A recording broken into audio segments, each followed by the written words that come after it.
Well, hello everybody. Welcome to Aaron's 31 Days of Horror. Today, on this beautiful day of horror, a whole new segment just for you. There's a lot of questions about what makes horror horror. It's a hard thing to define, and now there's so many different genres of categories within the genre of horror. So I thought I'd do a segment called Is It Horror? It's just going to be a fun way to kind of distinguish what makes something a horror, what makes something not a horror. And I'm all doing this my own judgment. So it's fun. It's subjective. What I think is going to be different than what you think. So how are we going to do this? Well, I want this to be fun. This is not serious. To make it fun, I've got 5 markers. Well, let's really break it down. I've got 3 markers that I think are very important. And then I've got 2 that are just subjective to me. To be horror, it needs to do 3 out of 5 at least, right? It's got to hit 3 out of 5. So let's go through what these markers are. I think it needs to be horrific. What does that mean, Aaron? What is horrific? Whenever I'm really trying to clarify something, I always go back to the meaning of the word, the root of the word. So what does horrific mean? And this one's pretty simple. Causing horror. Causing horror. Horror, by definition, is an intense feeling of fear, shock, or disgust. That's the first marker. Does it cause an intense feeling of fear, shock, or disgust? Marker 2, bloody. It's got to be bloody. It's got to have some gore to it. So I'm talking not just like, I got blood on my clothes. No, something awful, something terrible, something big had to happen. Got to be bloody. Got to be gory. Third marker, it's got to have this feeling of impossibility to it. There's got to be this otherworldly thing kind of on top of it or that happens in it. So impossibility. So impossible, though, the definition is it's not able to occur, exist, or be done. So let's use an example. Jason Voorhees, sorry, this is a light spoiler, but Jason Voorhees dies as a little boy in Friday the 13th. Then he comes back eventually as a full-grown adult zombie man that is able to go around and kill. These are impossibilities. So I feel like a horror has to have some kind of feeling of impossibility to make it kind of this fantastical, magical, horrific experience. Now these are just subjective markers that I'd like it to hit. So if it can't hit one of those, we got some backups. It's got to do with 3 out of 5 at least. It passes Aaron's vibe check. Well, what is a vibe check? It's my own subjective taste. There is this layer of horror quality to it. There's no way to define that. Only I can kind of define that. The 3 are like, those are markers. The 4th one, subjective to me and what I think. Because art is subjective, horror is subjective, opinions are subjective. And the 5th one's just for fun. Would I be anyone for Halloween in this film? That could really help actually a lot of these films become horror. And I'm doing all of this because I really would hope that we can get out of our heads about horror that it has to be scary. Horror is not inherently scary because what scares us is personal to us. And it matters to what's happened in our lives. And so what's going to scare you isn't going to scare me necessarily. So horror is not inherently scary. Horror is inherently sexy to me, but it's not inherently scary because there can be action films that have scares in them. There can be dramas that are scary. There can be thrillers that are scary. So that's what we're doing today. And the films I'm going to focus on are just the films I've already done this year on my 31 Days of Horror. Before we begin, I want to say there's going to be light spoilers in this, but I'm going to try my best to be spoiler free. But there might be a little bit of a light spoiler, but nothing that's going to ruin the film for you. Let's do this. The first film I reviewed this year was Weapons. Let's go through these markers. Horrific. Yeah, I think the horrific things happen in this. There's fear, shock, disgust happen for me. So I'm going to give this a check. Yeah, it did. It did that. Bloody. Yeah, there's bloody moments. Definitely bloody. Is it gory? It has its moments. This is hard. So we're going to give it a half check. I'm going to come back to that because I don't know how I feel quite yet about that. And is there an impossibility factor to this? Is there this otherworldly thing on top of it? Absolutely. Check. No spoilers, but check. There is. So I think we got like 2.5. We're almost at a 3. So let's then go to our subjective round. Does it pass Aaron's vibe check? It does for me. And you know what? You know people are going to be Aunt Gladys. I think there's going to be tons of those. Yo, this passes it. It is horror. Boom. No more debate about it. It's horror. You people who don't think it's horror. But always we can comment below and we can debate it still. Clown in a cornfield. Lode. Let's see. Okay, was there a feeling of fear, shock, or disgust? I don't think anything like really horrific happens in it. Let's be clear. Yes, people get murdered. Yes, there's like actual like death and there's a killer and stuff. But horrific, I don't think it checks that for me. It is bloody and gory though. Yeah, it goes there for sure. Bloody, gory, it's got that. So check that for sure.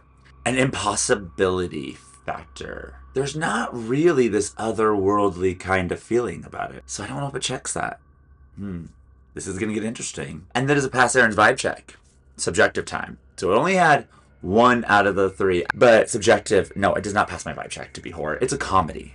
It's a comedy. And there is I get it. Yes, there is a horror genre of horror comedy. Right? Get it. But this is Aaron's Is It Horror? And it doesn't pass the vibe check. So then we go to, yes, people could be this for Halloween. Come on, you could be the clown. If you love this, go for it. You could be the clown. I think it's a great clown to be for Halloween. So it passes that. I think overall, though, I can't believe I'm going to say this, but I think it really only got like 2 out of my 5 markers, really. I'm kind of trying to think about, like, there is a horror mentality about it, but I think I'm going with it's not horror. Sorry to all you peoples out there, but it is not horror for me. Bring her back. Bring her back. So this is psychological horror. People are like, is that horror? Psychological horror? Well, let's find out. An intense feeling of fear, shock, or disgust. Yeah, baby. All over this film. All over this film.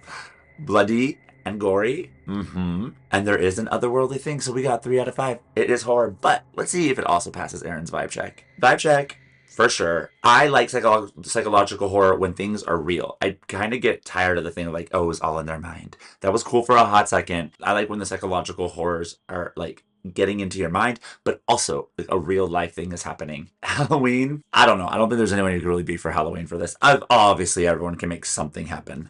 This is like one of, I don't know if you'd know if you saw these characters. You would have to really go with the blood. But now that's a challenge, right? Now I kind of want to do it. Maybe I'll try to be the little boy and just shave it. That'd be kind of cool. It is 4 out of 5, right? So it's horror. Black Phone. Woo!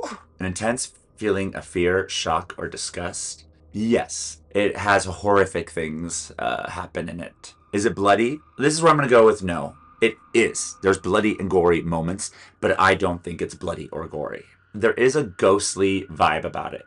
But it's hard because this feels so real as well. We're going to come back to that. I'm going to give it a 0.5. So we're at 1.5 right now. It does not pass Aaron's vibe check of horror. Like this film. Not discrediting this film. And then number 5, obviously you could be the grabber for Halloween. So that would give it, right? If I give it, it is horrific. And there is an otherworldly ghost thing happening. But it really doesn't pass my vibe check. But you can be someone for Halloween, which are the subjective rounds. I'm kind of feeling the vibe check really is going to outweigh it, and the Halloween thing is just for fun, right? So am I going against my own rules here? Is that what's going to happen? Maybe the vibe check is just really the thing that matters out of the subjective. I'm going to say when it comes down to it, it got a 2.5. I'm going to say it's not horror, and I know, yes, I bent my own rules to get it to be not horror, but it just doesn't feel horror to me. It feels thriller.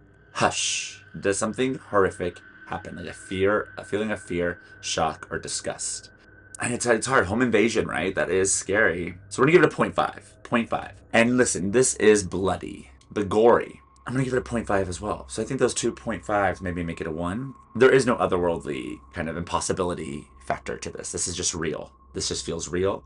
And that to me doesn't really speak to horror. It does not check my horror vibes. Could you be you could be, if I saw the guy come out, someone be out as the killer with a bow, I would be like, yes, you did it. I think all in all, it's not horror to me. It's a great, great chase thriller film. Got 2 out of 5. Hush is not horror by Aaron's subjective standards. We're going to go through this Fear Street trilogy. This was the next. So remember, there was 1994, there was 1978, there was 1666. And I'm going to do this real quick, okay? Let's go. Fear 1994. Is there something that would cause fear, shock, or disgust for me, or feel like that there would be a fear, shock, disgust thing to it? No. I don't think so. Bloody? Yeah, it gets there. But 0.5, I would say. Otherworldly? Yes, there is like an otherworldly witchcraft kind of thing happening and killers coming back from the dead. Subjective time. It does not pass my vibe check. It is a call back to horrors, right? It's a call back to even really things that could be mystery thrillers. Halloween? Yeah, you could be someone for Halloween.